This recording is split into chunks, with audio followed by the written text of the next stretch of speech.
Cricket की दुनिया यानी गेम ऑफ क्रिकेट में आपका स्वागत है।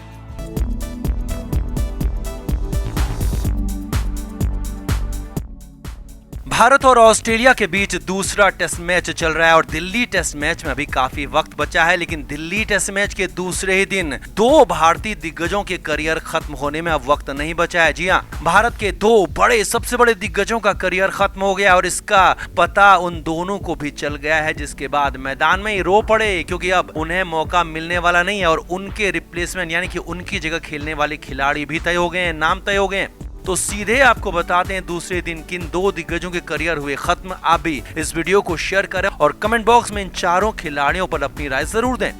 तो भारत और ऑस्ट्रेलिया के बीच चल रहे टेस्ट सीरीज के बीच में ही दो दिग्गजों का करियर खत्म होने जा रहा है। जी हां, दो दिग्गजों का करियर इसलिए खत्म हो रहा है, संन्यास इसलिए हो रहा है क्योंकि दूसरे टेस्ट मैच में ये फेल हो गए पूरी तरह से और 10 से 11 बार लगातार ऐसा खेल दिखाया है कि अब वापस से उनको मौका मिलने वाला है नहीं, उनके रिप्लेसमेंट तय हो गए। पहला नाम है केएल राहुल। जी हाँ, ये नाम हैरानी भरा नहीं है क्योंकि राहुल एक बार फिर फेल हो गए और राहुल ने सिर्फ 17 रन ही बनाकर चलते बने और इस बार राहुल ने एक छक्का जरूर मारा, बेहतर करने की कोशिश भी की, लेकिन राहुल से अब एक्चुअली हो नहीं पा रहा। जी हाँ, सच यही है कि राहुल से हो ही नहीं पा रहा और फाइनली 17 रन बनाकर आउट हुए, पवेलियन लौटे तो उस वक्त राहुल का चेहरा झुका हुआ था, आंखों में आंसू नजर आ रहे थे क्योंकि केएल राहुल को भी पता है कि उन्हें अब आगे मौका मिलने वाला नहीं है। राहुल का टीम से बाहर होना तय और एक बार टीम से बाहर हुए तो फिर वापसी बिल्कुल भी नहीं होगी। सिर्फ सन्यासी केएल राहुल के पास अब एकमात्र विकल्प बचा हुआ है। दूसरा नाम है चेतेश्वर पुजारा। जी हाँ, दिल्ली में अपना 100वां टेस्ट मैच खेलने वाले पुजारा 100 के बाद अब 101वां टेस्ट मैच शायद नहीं खेल पाएंगे, रास्ते बंद हो गए हैं क्योंकि कई टेस्ट मैचों से पुजारा भी लगातार फेल हो रहे हैं। पुजारा की बैटिंग पर, पुजारा की जगह पर सवाल खड़े हो रहे हैं और यहाँ तक कि 100वां टेस्ट मैच था, ये तो खेलना ही था, लेकिन अब आगे पुजारा के लिए रास्ते बंद हो रहे हैं क्योंकि अब पुजारा का टेस्ट टीम से बाहर होना तय है और पुजारा भी इस बार बाहर हुए तो उम्र के इस पड़ाव में वापसी उनकी हो नहीं पाएगी और पुजारा घरेलू मैदानों में जब नहीं बना पा रहे हैं तो विदेशों में क्या ही रन बना पाएंगे, लिहाजा पुजारा के लिए भी सन्यासी एकमात्र चारा बचा है। अब दूसरे टेस्ट मैच के दूसरे दिन इन दोनों खिलाड़ियों के नाम टीम से बाहर होना तय हो गए और इनकी जगह खेलने वाले खिलाड़ी भी तय हो गए और वो भी आपको बताते हैं।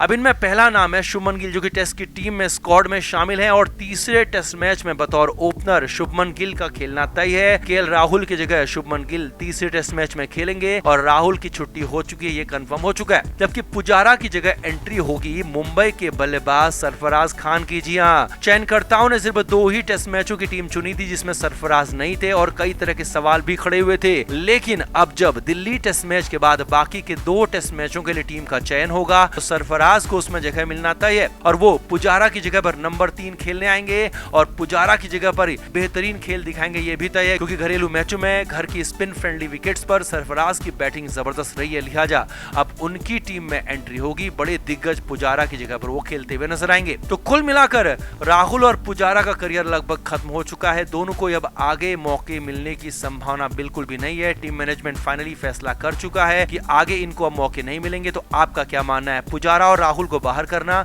और गिल और सरफराज को मौका देना कितना सही है, कितना गलत? कमेंट करके आप जरूर बताएं, वीडियो को शेयर भी करें।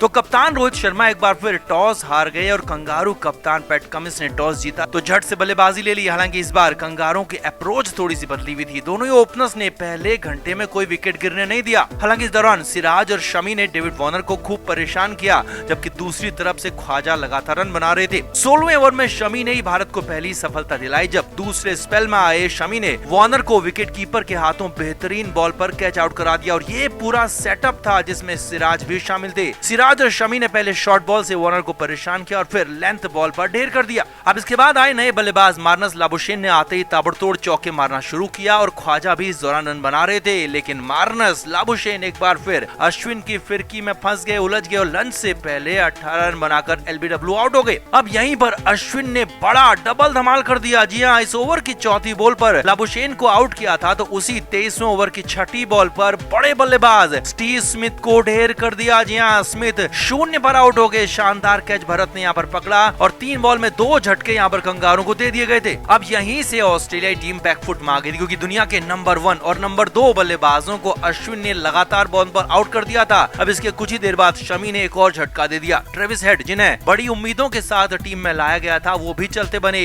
शमी ने राहुल के हाथों सिर्फ 12 रन पर ट्रेविस हेड को आउट कर दिया। अब लग रहा था कि यहाँ पर कंगारू यहीं ढेर हो जाएंगे, लेकिन इसके बाद उस्मान ख्वाजा एक तरफ से रन बना रहे थे, तो हैंड्सकॉम्ब का भी अच्छा साथ मिल रहा था। और फिर यहाँ पर रविंद्र जडेजा ने स्ट्राइक की और जडेजा ने सेट बल्लेबाज उस्मान ख्वाजा को आउट कर दिया। जहाँ ये बेहतरीन कैच था, केएल राहुल ने अद्भुत असंभव कैच पकड़ा, बड़ी सफलता भारत को यहाँ पर दिला दी। और इसके बाद अगले ही ओवर में अश्विन ने एलेक्स कैरी को भी आउट कर दिया।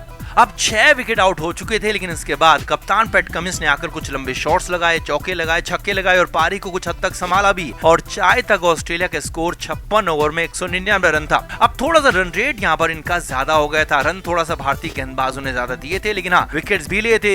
और चाय के बाद तो अचानक से गेम पलट गया। जी हाँ, चाय के बाद खेलने आई कंगारू टीम अचानक से ढेर हो गई। बाकी के बल्लेबाज एक के बाद एक आउट होते चले गए। भारतीय गेंदबाजों ने कमाल का खेल दिखाया और ऑस्ट्रेलियाई कप्तान पैट कमिंस भी कुछ कर नहीं पाए। और एक बार फिर पहले ही दिन दूसरे टेस्ट मैच के एक बार फिर से कंगारू ढेर हो गए। अश्विन ने शानदार अद्भुत बॉलिंग की, शमी ने कमाल की गेंदबाजी की, तो वहीं जडेजा भी शानदार रहे। और कुल मिलाकर पहले दिन का पूरा खेल भारतीय खिलाड़ियों के नाम रहा। तो आपका पहले दिन के इस पूरे खेल पर क्या कहना है, कमेंट बॉक्स में आप भी जरूर बताएं। वीडियो को अभी शेयर भी करें।